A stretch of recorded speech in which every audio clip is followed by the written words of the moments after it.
जय श्री कृष्ण मित्रों, राधे राधे। स्वागत है आपका आपकी अपने यूट्यूब चैनल तत् कथा प्रभास में। वर्ष की 5 सबसे बड़ी एकादशियों में परिवर्तनी एकादशी जो भाद्रपद मास के शुक्ल पक्ष में आती है, इसका खास महत्व होता है। इसे वामन एकादशी और पद्मा एकादशी के नाम से भी जाना जाता है। इसके अलावा इसे जल झुलनी यानी डोल ग्यारस भी कहते हैं। इस बार यह व्रत 14 सितंबर दिन शनिवार को रखा जाएगा। आइए जानते हैं इसकी विशेष महत्व एवं कथा को। ऐसी मान्यता है कि बिना डोल ग्यारस का व्रत रखे जन्माष्टमी का व्रत पूरा नहीं होता। इसी दिन भगवान श्री हरि विष्णु करवट बदलते हैं, इसीलिए इसे परिवर्तनी एकादशी कहा जाता है। इस दिन भगवान श्री कृष्ण के बाल रूप का यानी जलवा का पूजन किया जाता है, इसीलिए इसे डोल ग्यारस कहते हैं। आज के दिन कई कृष्ण मंदिरों में भगवान श्री कृष्ण की मूर्ति को एक डोल में विराजमान करके उनको नगर में भ्रमण कराया जाता है और इस अवसर पर शहरों में मंदिरों में बहुत ही बड़े बड़े मेले सांस्कृतिक कार्यक्रमों का आयोजन भी होता है।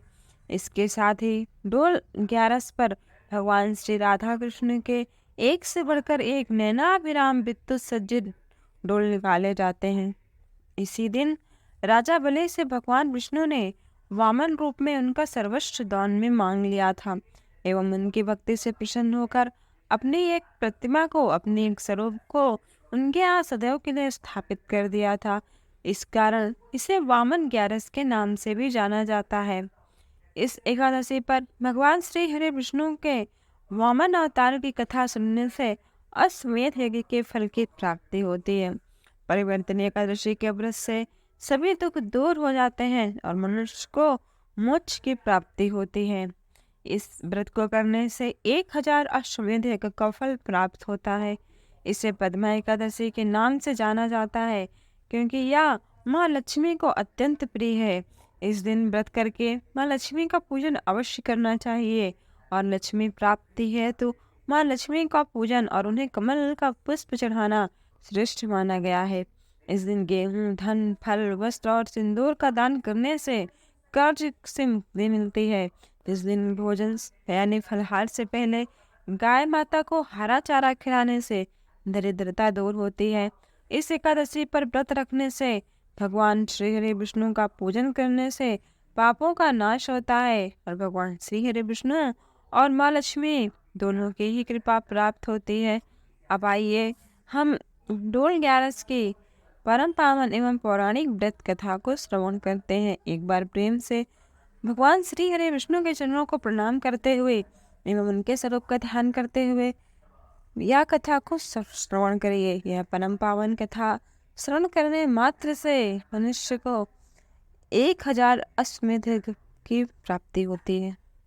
एक बार धर्मराज युधिष्ठिर भगवान श्री कृष्ण से कहते हैं कि हे भगवान, भाद्रपद मास के शुक्ल पक्ष की एकादशी का क्या नाम है, इसकी क्या विधि है तथा इसका क्या महात्म्य है, इसे करने से कौन से पुण्य फल की प्राप्ति होती है।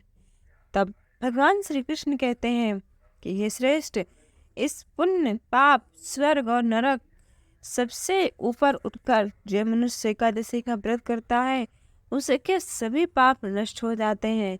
इस पुण्यदायक, स्वर्ग और मोक्ष को देने वाली तथा सब पापों का शमन करने वाली उत्तम वामन एकादशी का महात्म्य मैं तुमसे कहता हूँ, ध्यान पूर्वक सुनो।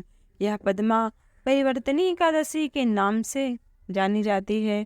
इसका व्रत करने से मनुष्य को 1000 अश्वमेध यज्ञ के फल की प्राप्ति होती है। पापियों के पाप नाश करने के लिए जिसे बढ़कर कोई दूसरा उपाय नहीं है। जो मनुष्य इस एकादशी के दिन मेरी अर्थात वामन रूप की पूजा करता है उससे तीनों लोग पूज्य होते हैं। अतः मोक्ष की इच्छा रखने वाले मनुष्य को इसे अवश्य करना चाहिए। जो कमल नयन भगवान का कमल से पूजन करते हैं वो अवश्य उनके समीप जाते हैं। जिसने भाद्रपद शुक्ल पक्ष की एकादशी को व्रत और पूजन किया उसने ब्रह्मा विष्णु सहित तीनों लोकों का पूजन किया। अतः हरिवासर अर्थात एकादशी का व्रत अवश्य करना चाहिए। इस दिन भगवान करवट भी लेते हैं। इसी कारण इसे परिवर्तनी एकादशी कहा जाता है। यह एकादशी जयंती एकादशी के नाम से भी जानी जाती है, क्योंकि इस एकादशी का व्रत करने से मनुष्य को अश्वमेध यज्ञ के फल की प्राप्ति होती है। पापियों के पाप नाश करने के लिए यह सर्वश्रेष्ठ साधन है। भगवान के वचन सुनकर युधिष्ठिर बोले कि हे भगवान, मुझे अति संदेह हो रहा है, क्योंकि आप किस प्रकार सोते हो और किस प्रकार करवट लेते हो, तथा किस तरह आपने राजा बलि को पाताल लोक में बांधा और वामन रूप में आपने क्या क्या लीलाएं की, चतुर्मास के व्रत करने की क्या विधि है, तथा आपके सहन करने पर मनुष्य का क्या कर्तव्य है, सो आप मुझसे विस्तार से बताइए। भगवान श्री कृष्ण कहते हैं कि ये राजन, अब आप सब पापों को नष्ट करने वाले परम पावन कथा का श्रवण करो। त्रेता युग में बलि नामक एक महान दैत्य था। वह मेरा परम भक्त था। विविध प्रकार के वेद शक्तों से उसने मेरा पूजन किया और नित्य ही ब्राह्मणों का पूजन तथा यज्ञ का आयोजन करता था। लेकिन इंद्र से देश होने के कारण उसने इंद्रलोक तथा सभी देवताओं को जीत लिया। इस कारण सभी देवता एकत्र होकर सोच विचार करके भगवान के पास गए।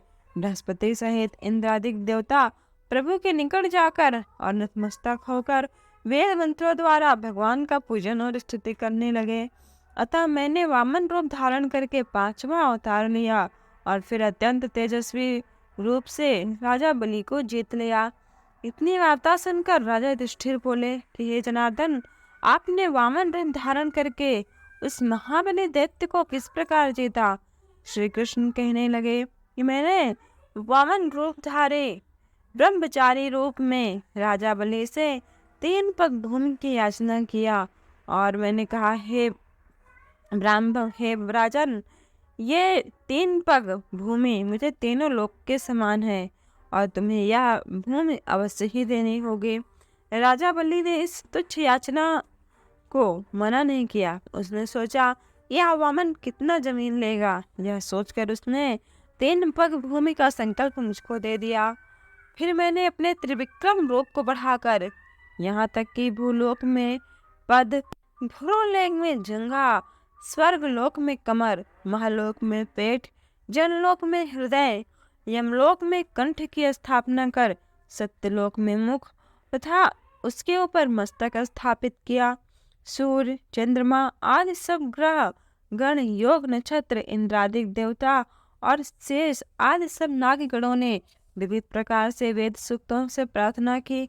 तब मैंने राजा बलि का हाथ पकड़कर कहा कि हे राजन, एक पग से मैंने पृथ्वी, दूसरे से स्वर्गलोक पूर्ण हो गया है।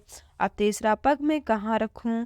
तब बलि ने अपना सिर झुका कर लिया और मैंने अपना पैर उसके मस्तक पर रख दिया, जिससे मेरा वह भक्त पाताल को चला गया। फिर उसकी विनती और नम्रता को देखकर मैंने कहा कि हे बलि, मैं सदैव तुम्हारे निकट ही रहूंगा। रोचन पुत्र बलि से कहने पर भाद्रपद शुक्ल एकादशी के दिन बलि के आश्रम पर मेरी एक मूर्ति स्थापित की गई। इस प्रकार दूसरी क्षीर सागर में शेषनाग के पृष्ठ पर हुई। हे राजन, इस एकादशी को भगवान शयन करते हुए करवट लेते हैं, इसलिए तीनों लोकों के स्वामी भगवान विष्णु का उस दिन पूजन करना चाहिए। तांबा, चांदी, चावल और दही का दान करना उचित है। रात्रि को जागरण अवश्य ही करना चाहिए। जो विधि पूर्वक इस एकादशी का व्रत करते हैं वो सब पापों से मुक्त होकर स्वर्ग में जाकर चंद्रमा के समान प्रकाशित होते हैं और यश प्राप्त करते हैं। जो इस पापनाशक महान कथा को पढ़ते अथवा सुनते हैं उन्हें 1000 अश्वमेध यज्ञ की फल की प्राप्ति होती है। एक बार प्रेम से बोलिए भगवान श्री कृष्ण की जय। मित्रों, यदि ये वीडियो आपको अच्छा लगा हो तो इसे लाइक शेयर अवश्य करें और ऐसी जानकारी और कथाओं के लिए हमारे चैनल को सब्सक्राइब कर बेल आइकन प्रेस करना ना भूलें।